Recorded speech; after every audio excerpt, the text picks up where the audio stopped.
As I promised, we pick it up from the first place where we stopped in the previous session, and after the function declaration. The declaration was as a result of the description of the problem, of the description of the function that we need, and now we'll go into the function definition. Function definition will be placed after the main.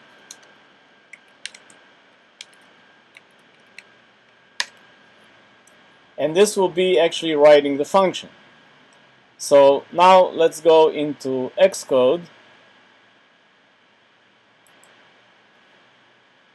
And I'll make the screen bigger so you can see.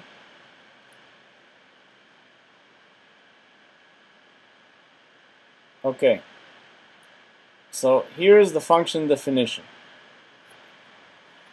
What do I have in the function definition? Look from here. I have car, which is the return type. You see that in the red. And then here I called it letter larger than number. Doesn't matter. First I said greater than number. So the name of the function is letter larger than number. And inside the parameter list, here in the function definition, I don't just put the types. Remember in the declaration we put the type car, comma, int. Here I actually have to write the parameters themselves.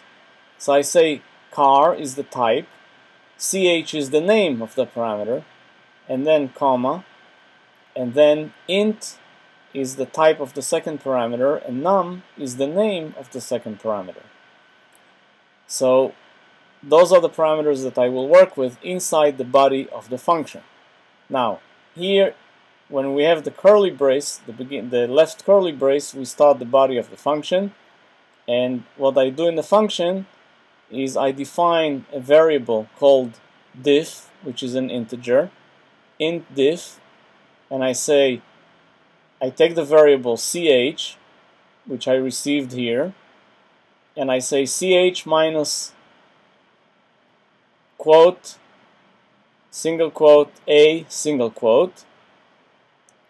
The reason I do that is because whatever letter I got, if I subtract the value of a, it will give me the position of that letter in the alphabet.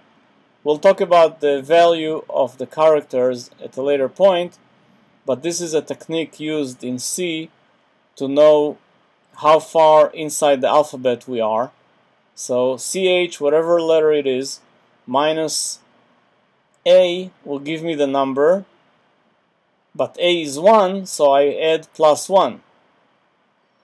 For example, if ch was d, it would be 4 minus a, which is 1. 4 minus 1 will be 3, plus 1 will be 4. So d will be a diff of 4. If I had e as ch, it would be 5 minus 1 plus 1, so it will give me 5. So the diff gives me the position of the letter inside the alphabet, and this is what I need to compare to the second parameter, which is num. So in the next line I ask a question. If diff is greater than num, which means the letter that I calculated its position from the beginning of the alphabet is greater than the integer parameter num, then I return y. If not, else I return n. So that's all this function does. It returns either y or n. And let's go to the place where in the program, first I'll show you the declaration here. Here's the declaration of the function or prototype. As we did before, car, name of the function, type of the parameter, first parameter, type of the second parameter, and here is the main. The main, I declare two variables, one is integer and one is character, and I say please enter a letter in lowercase, space, an integer, positive number, and then I read them into the variables in character and in number, which I defined here. And then this is how I call the function. See, I define a variable car letter and I say equals, and here I put the name of the function, letter larger than number, and I give it the two parameters that I received from the input, in character and in number, in the same order, right? Because the function expects to get it in the order that it was defined. And we defined first the character and then the number. So the function does its magic and it returns either an N or a Y.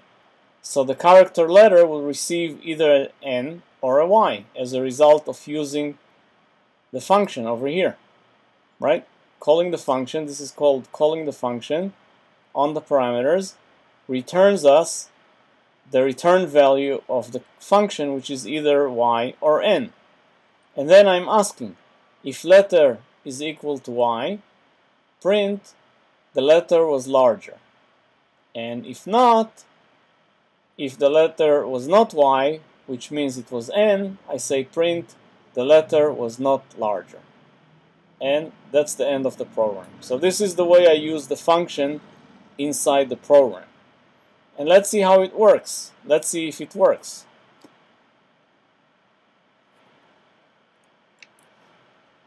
Let me run it.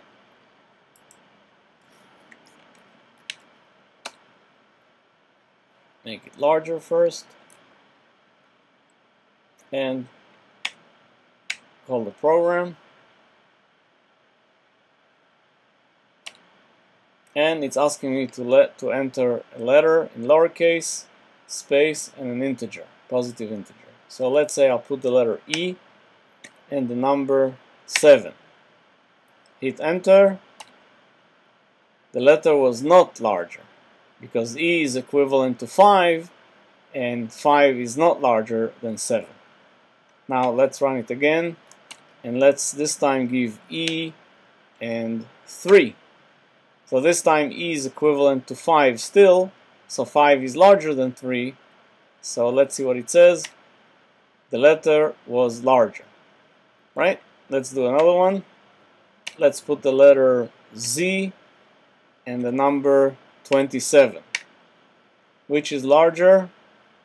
You should know that 27 is larger than Z because Z is 26.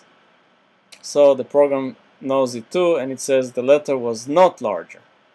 But if we put Z and 24, Z will be larger and we will get the letter was larger.